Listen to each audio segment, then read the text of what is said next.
To life's adversity, thank you. To the challenges, the ones I hated in the moment, I am beyond grateful. They became invaluable. Those moments that forced me to be more than I was. Step out before I was ready so that I could arm myself for the path that was meant for me. Thank you to those times I was afraid. You taught me that the darkness is never as bad as our thoughts make them out to be. And when we learn to trust ourselves, we realize that fear becomes strength. Thank you to those times I fell short of expectations, the times I didn't quite hit the mark. You taught me that it's not about me, it's not personal. It's about taking that awareness and going at it again more intelligently. Thank you to the times I felt alone, the times I didn't get the support I hoped for or anticipated. You did two things. You reinforced the value of an effective, committed team, but you also emphasized that if that candle's going to stay lit, it's going to be because I commit to keeping it lit. And when tempted to point out and blame the external world, I must pause, reassess, and focus on the world within.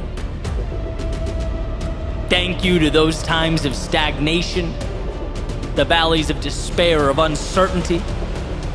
You reminded me that momentum has to be manufactured, and the answers we need are never big or complex. They are small and they are simple.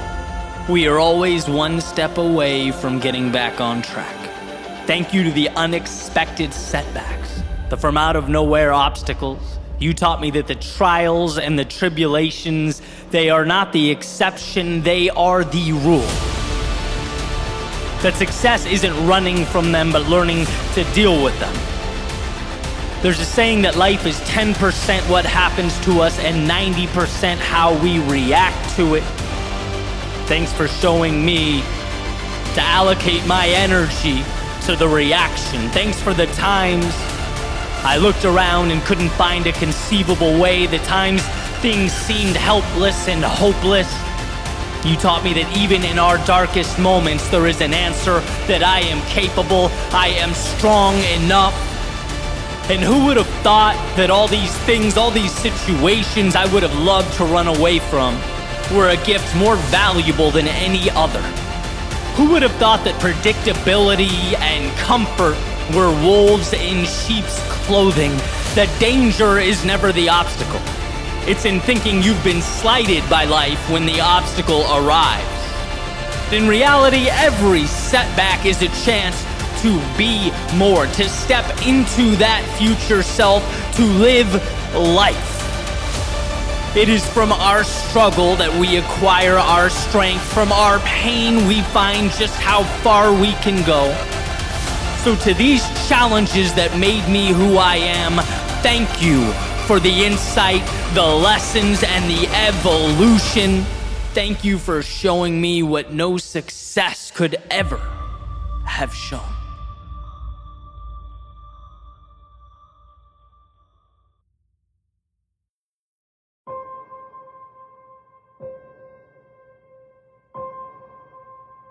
There's a quote attributed to Lincoln. He says, "Be sure to put your feet in the right place, then stand firm." The other day I was listening to Dan Carlin's podcast called Hardcore History, which, side note, is an incredible podcast. The guy's a brilliant storyteller. And as I was listening, there's a specific idea that I wanted to dive into, an idea that I believe if we make an effort to understand and fully commit to, is capable of changing our lives. But first, some quick context, right? So Dan starts off this episode called King of Kings, talking about the Battle of Thermopylae. in the year 480 BC in ancient Greece. It's that famous story that a lot of us know where King Leonidas leads that small army, which includes 300 Spartans against this massive Persian military force that's invading. And the quick version is essentially Xerxes, who's the king of the Persian Empire and in charge of that massive army, tells the much smaller Spartan force that if they lay down their weapons, if they submit to him and let the Persians pass, no harm will be inflicted upon them. They'll be free to go about their lives. And here's the famous line. In response to the Persian command to lay down their weapons, the Spartans respond, Malan labe, which means, come and take them. It's the Spartans' way of saying, look, the only way we're laying these weapons down is if you rip them from our cold, dead hands. Right? With everything on the line, the odds stacked against them, the ground beneath them basically shaking from the march of a far superior fighting force moving directly towards their location, they would not let go of their principles. They were fighting for something bigger than them.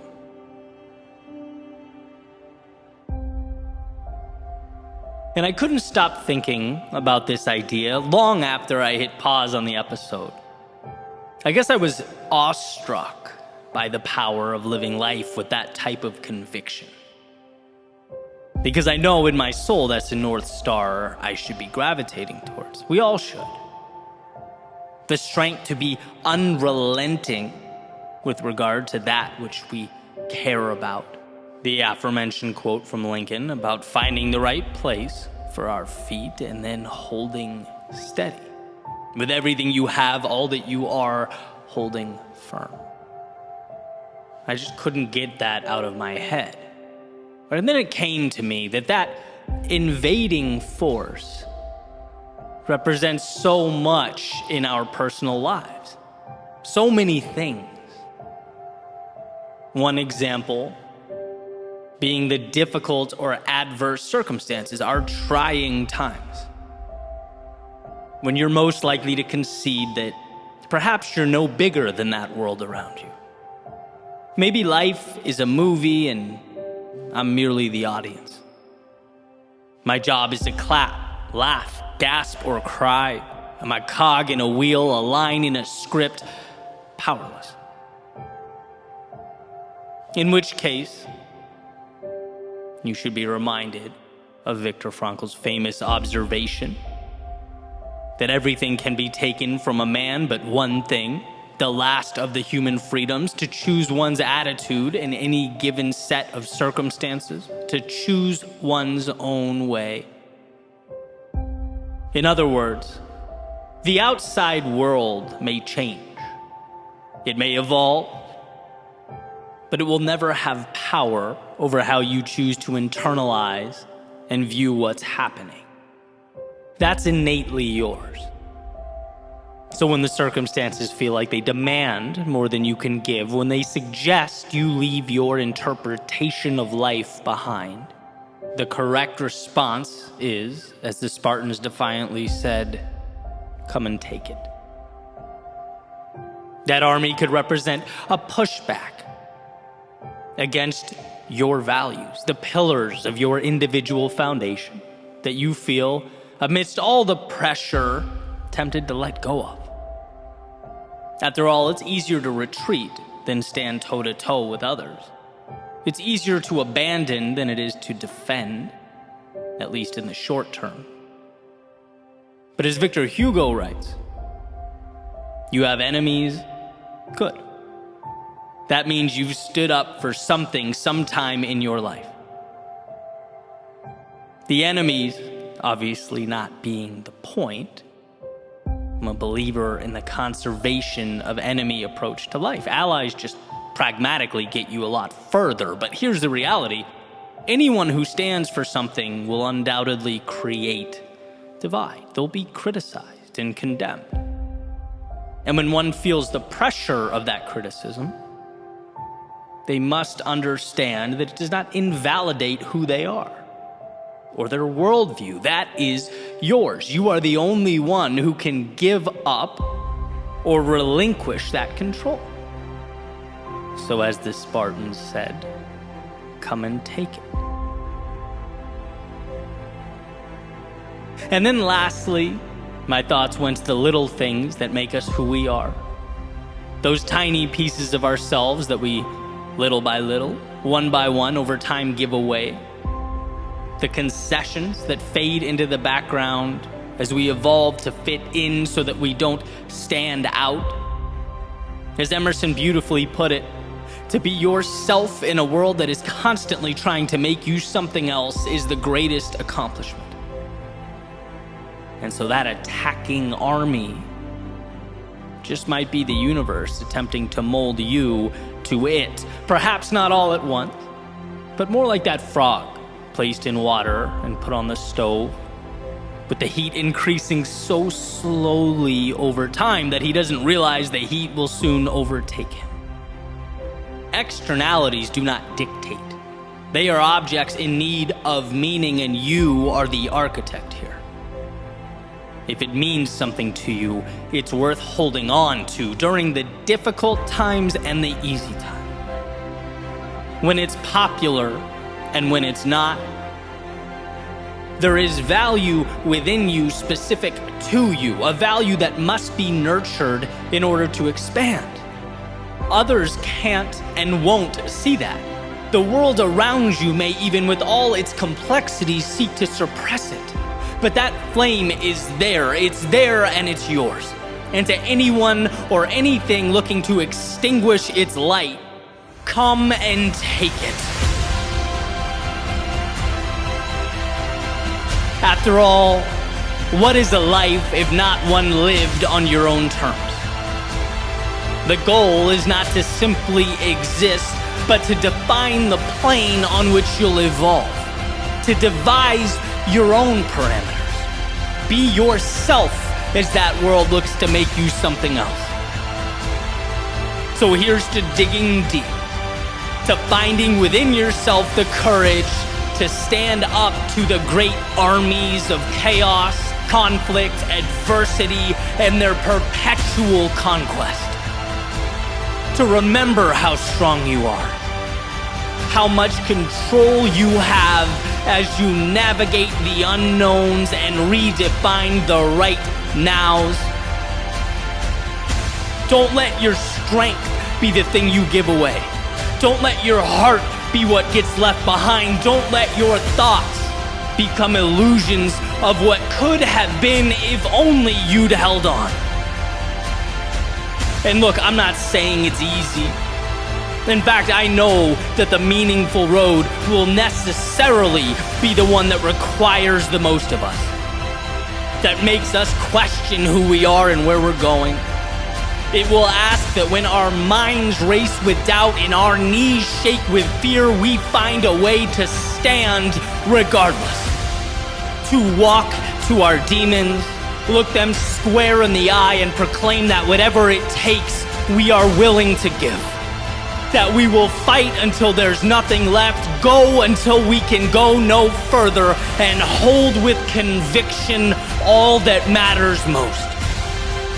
So the next time life demands that you fall back or bow down, the next time chaos emerges in the distance and asks only that you lay down your arms, here's to being strong enough, certain enough, courageous enough to say one thing and one thing only: come and take them.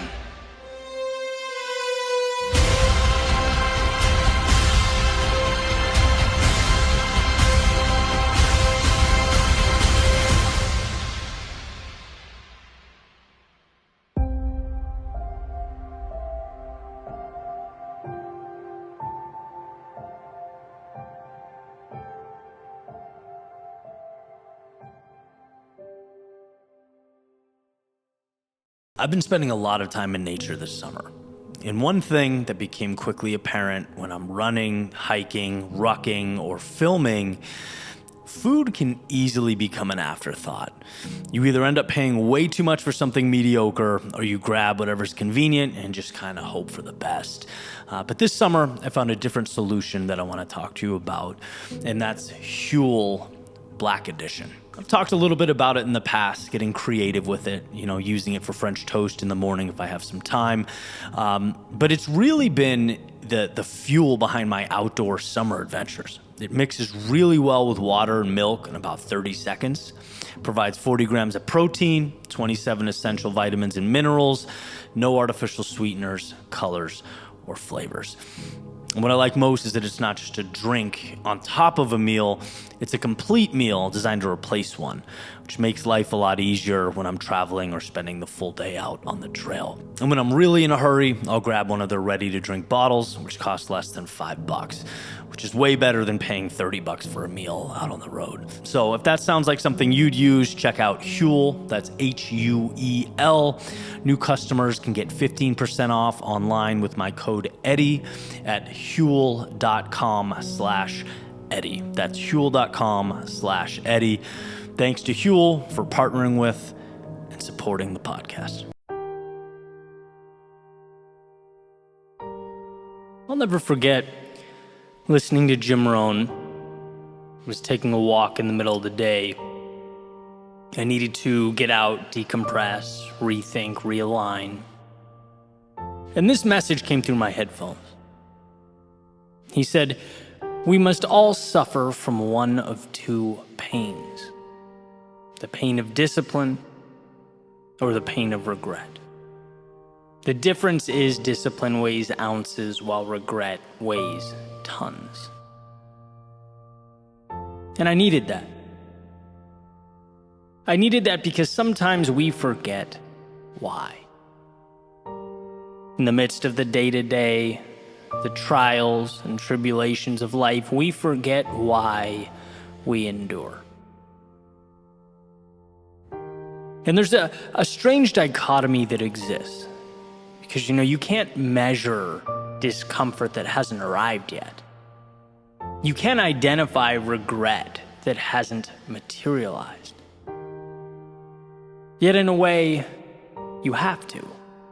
You have to somehow make that tangible. You have to know that sacrifices of today deliver you from the anguish of "I wish," or "if only," or "maybe I could have." I've heard it said that humans' ability to delay gratification is what makes us so unique, incredible even. But that doesn't mean it comes easy. So as I walked, I became reacquainted with the trust that I had in myself, in the future, in the steps I was taking. It wasn't that I'd reached some grand finale, but that I gave myself permission to stop constantly expecting one. Worrying when things didn't go as planned, feeling disgusted with myself when I fell short. This is, after all, part of a process.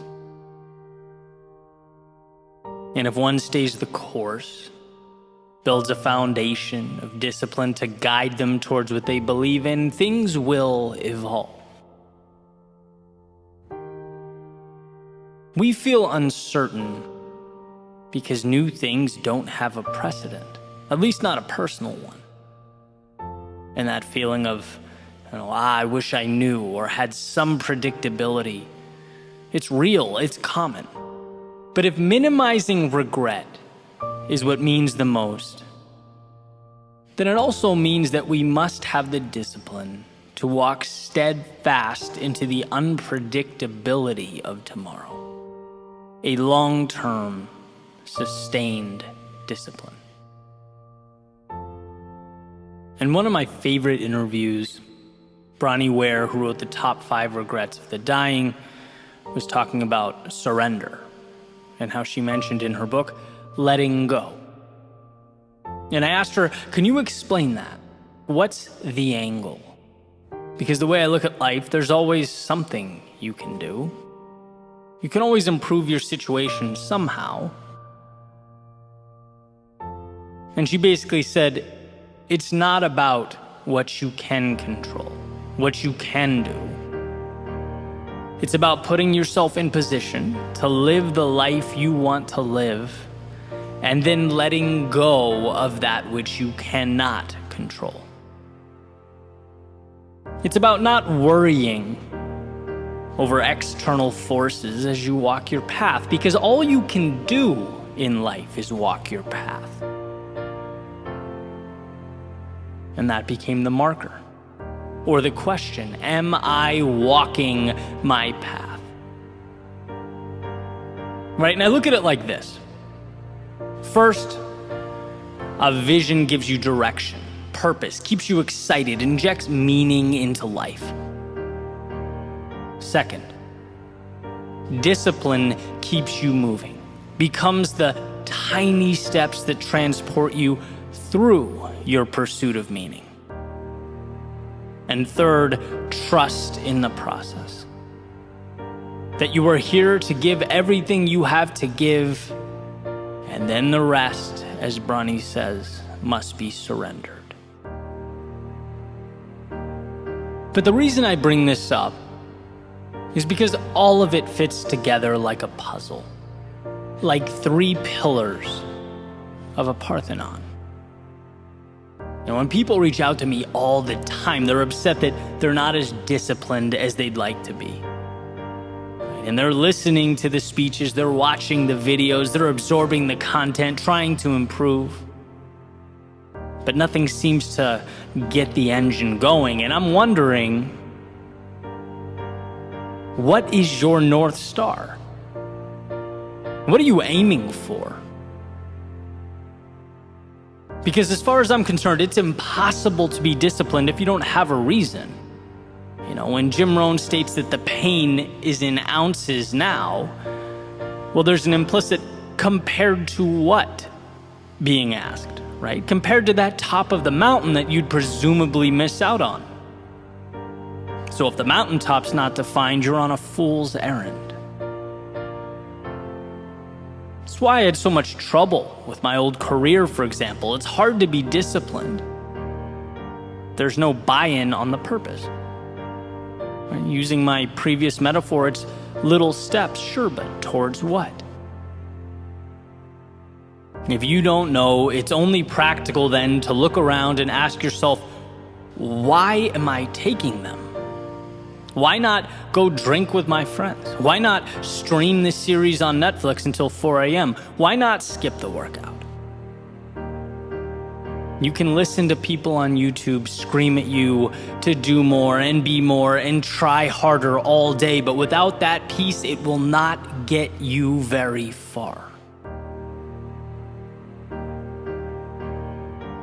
A vision, the discipline to pursue it, and a trust in the process. And you could say the same with someone who might have a clear vision, a dream, a perfect idea of what they want, but never take action, right? The discipline never materializes. Makes the endeavor just as meaningless. Things don't change until you take that big picture, that vision, and you break it down into little things you can do every day. That's it. And isn't that amazing?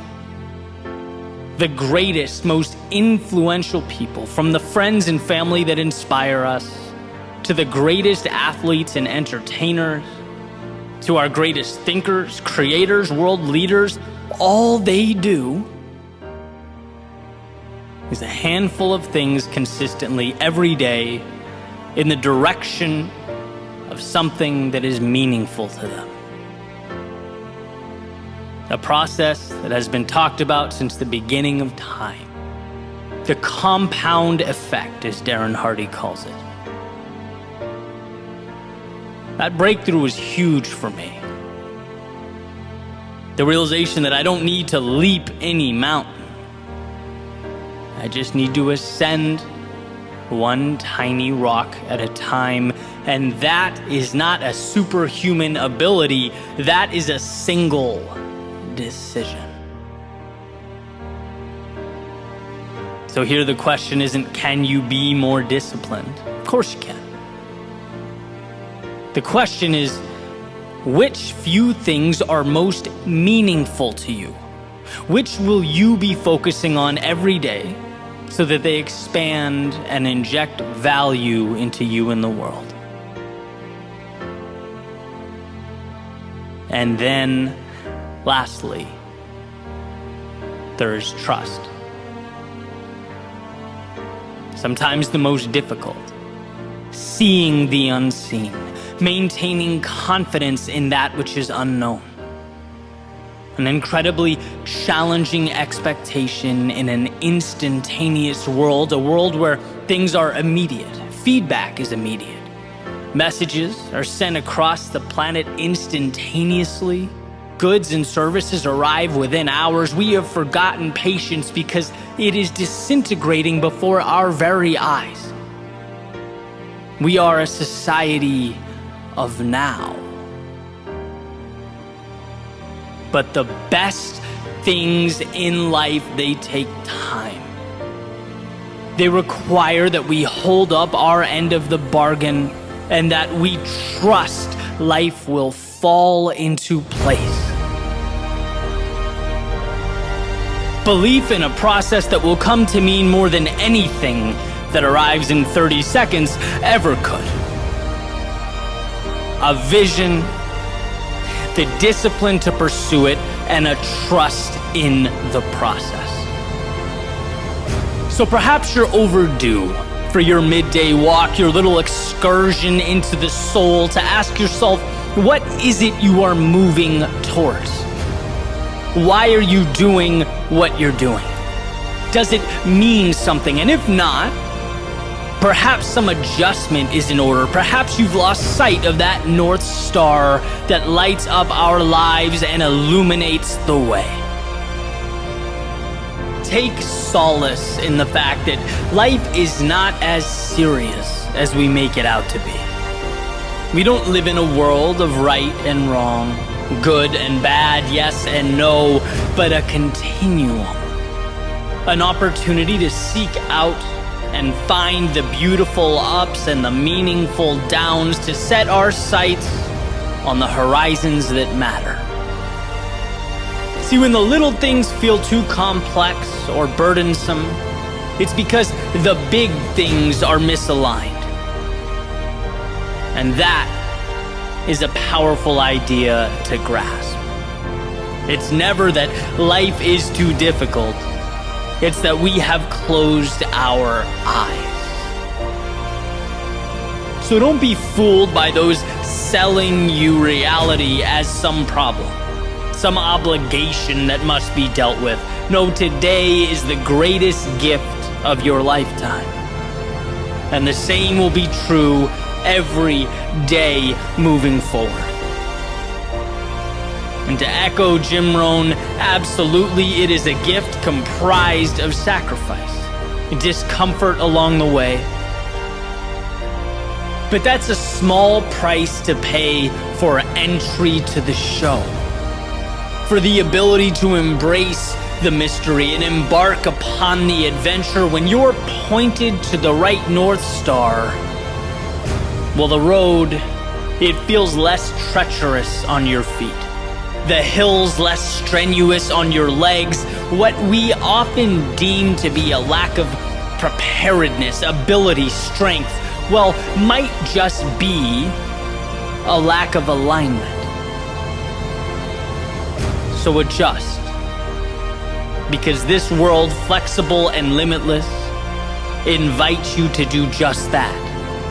It invites you to explore until you've uncovered your vision. To pursue it like nothing else matters. To sidestep the obstacles, invert the setbacks, and lastly, to find hope when there appears to be none. To set your sails, walk your path, run your race, and surrender to that which is beyond your control. And you'll find that with a vision, with discipline, with trust in the process, there is no situation or circumstance outside the scope of what's possible for you.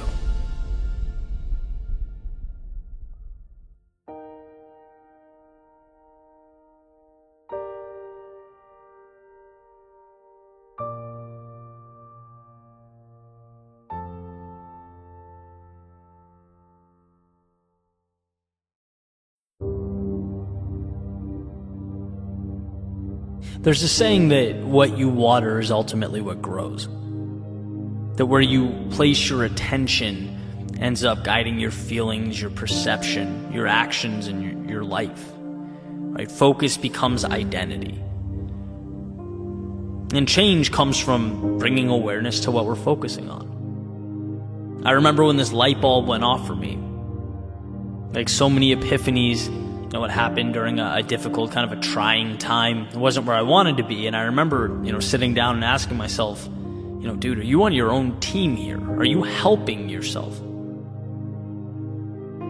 Using the metaphor, the question was, am I watering the weeds in my life or the flowers? And by the weeds, I mean, am I allocating energy to thoughts that are detrimental to what I want? Am I keeping myself in places I don't want to be and in relationships that are counterproductive? Am I thinking about what can go wrong instead of all that can go right?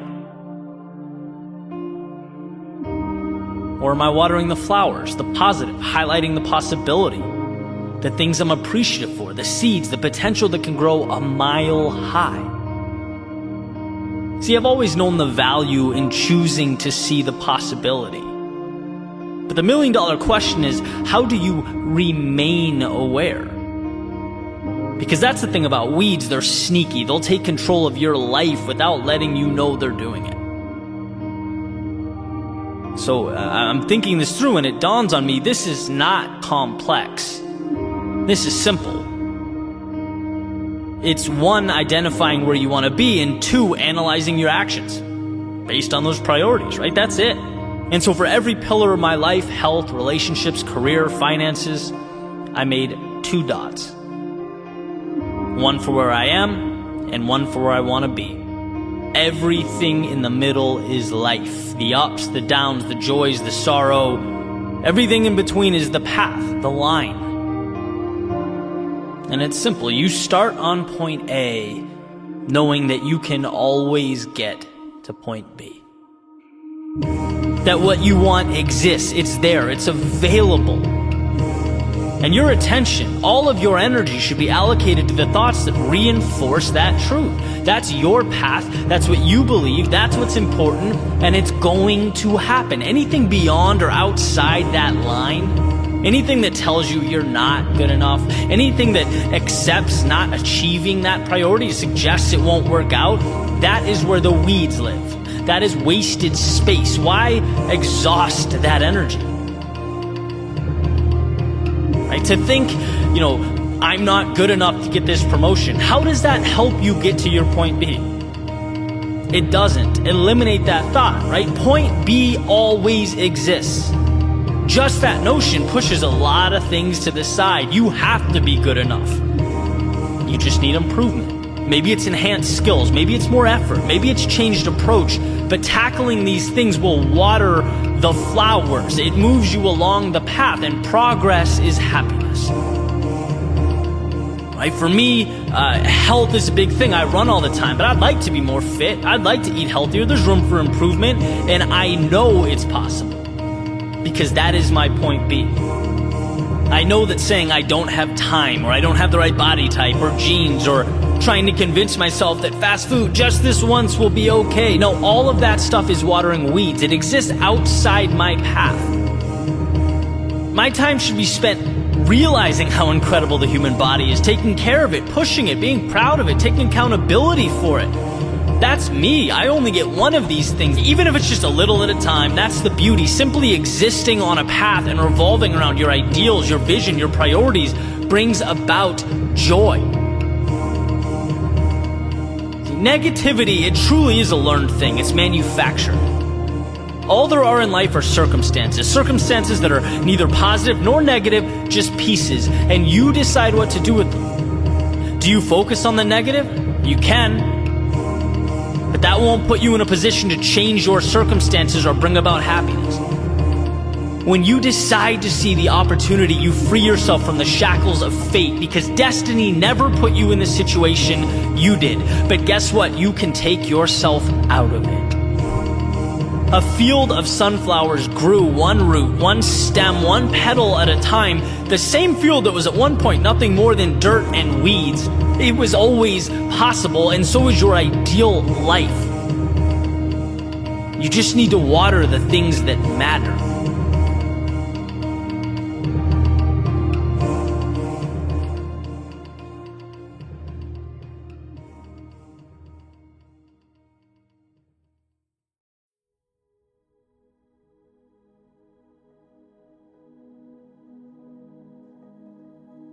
Don't you dare reach for your pocket, I told myself. In fact, take that phone and go put it in another room. Shut your internet off, set your devices to do not disturb, and think. Please, think. You are losing yourself to distraction. Or as Cal Newport puts it, we're in a world that demands more thought, more deep work than ever before, while we all simultaneously become more and more incapable of that focus. And to me, it feels like more than a chuckle at our outrageous screen time or a self-deprecating joke about how reliant we are on our phones, the dopamine hit. I think it's antithetical overall to what we need, to where we find our purpose. Which is a dichotomy that's frustratingly true with so many things. Like that balance. For me to have a digital business that means so much to me, that I'm so proud of, but also tiptoeing around that same digital world like it's a hungry lion capable of devouring me. That's a real feeling. It's water that's foundational for life, but in too large a quantity will kill. It's the sun that, while integral and responsible for this planet as we know it, also has no problem ending, anything that's too openly exposed to its rays, to its heat. There's always a sweet spot between too much and not enough. Right? That happy medium, that intersection is why we're all here. Because when I don't take time to deeply think, when I lose the big picture, I remain in a cycle of routine. And sometimes that's great, right? Morning routine is great. I don't really have to think about it. I'm programmed. Things like driving a car, as Duhigg explains in The Power of Habit. Your foot stepping on the gas. It's involuntary, and thank God for that. But one must be able to step outside that loop and ask the big picture questions. We have to make time to at least roughly chart the course. And it'll change. Life will present its obstacles, but we'll have at least parsed out what matters and what doesn't. When life is all habit and reflex, when you've lost the ability to examine the self because 1 minute alone with your thoughts is agonizing, well, you won't be able to see past the surface of who you are and what you're capable of. I want to be clear here, this is not me complaining about perhaps the most prosperous society ever to exist. This is me saying, there are some dangers that we way too easily overlook. That when you outsource your thinking, you outsource your future. And it's not hard to fall into that trap. I just referenced the book Deep Work a few minutes ago. I think it's one of the most important books someone can read in this day and age. Cal Newport talking about separating ourselves from distraction. I remember the day I first listened to that book, I was sick, so I wasn't on my usual run. I was walking, and because of that, I felt this urge to as the book was playing, to reach into my pocket and check for notifications. And it really was eye-opening. It's like we are scared to completely immerse ourselves in solitude. But solitude is where we uncover so much. Silence is where we hear what our souls have to say. It's where we understand who we are. My favorite Joseph Campbell quote, "The cave you fear holds the treasure you seek." And man, I hate to say it, but I think being alone, even for a short period of time, is that monster lurking in the cave. You know, the one we're scared to confront, even though it's what we need. Solitude is the demon we are consistently masking in a constant influx of media and small talk and DMs and emails. You know, that stuff has its value, but it's not real. In the sense that I find it disconnected from purpose. So here's something that I've been doing, and you know, I would suggest that you give it a try. It's been certainly helpful in my life. And start small, even if it's 15 minutes, but take a walk by yourself. No phone. And it's challenging at first because, you know, you want to be consuming something, even if it's, you know, educational, valuable, still, right? No phone. Solitude. Think about life. Think about who you are. Think about what you've always wanted and where your current reality aligns. Think about how much you have and how lucky you are. Think about any or all of these things, but think. Let your mind go where, amidst the push and pull of life, you don't often let it wander. For example, some thoughts from my walk today. Some of it random, sporadic noise, some of it more valuable than others, but all of it valuable because the process in its entirety is valuable. You know, I spent some time thinking about the week ahead, the things I'm excited about and how to prepare for them, and realized one of them I didn't want to do. I then had that debate with myself, well, do I not want to do it because it doesn't align with my goals or because it makes me uncomfortable? Came to the conclusion that I think it's the latter, so it's staying in my schedule, but I'll reassess. I thought about Florida. I consistently think about how lucky I am to be down here after living in so many cold places. It's just such a beautiful environment and, you know, one that I don't take for granted. I thought about a statement I just heard from a professional athlete after his surgery, talking about how hard it was on him, but that he would rise from the ashes and he would have the best year of his life. And, you know, my mind went to one of the most important rules of leadership, that it's not about you or your rise or fall, right? To lead is to make it about the team, about the overall goal. And how grateful I was to come across that video, to see that and really dissect it. You know, sometimes the best ways we learn, is by seeing what not to do, right? And I'll take that with me. I'll take that understanding with me on my own journey. Last thing I remember, I thought about some of the books I've been consuming. I've taken in an insane amount of books over the years, but I practically stopped reading physical books, right? And now I consume mostly on Audible or other audiobook methods. Made me wonder whether the value is equivalent. How much that varies from person to person, maybe something to research later, right? That's all I remember as I sit here now. But the point is, you know, this is stuff that if I don't immerse myself in solitude and break through the barrier of boredom, I don't get to. You know, and maybe you go through a week where you don't find much. But as the saying goes, right, one idea, one concept, one epiphany can truly change the dynamic of your life. It could change everything, right? There are answers just beyond the realm of distraction we operate in.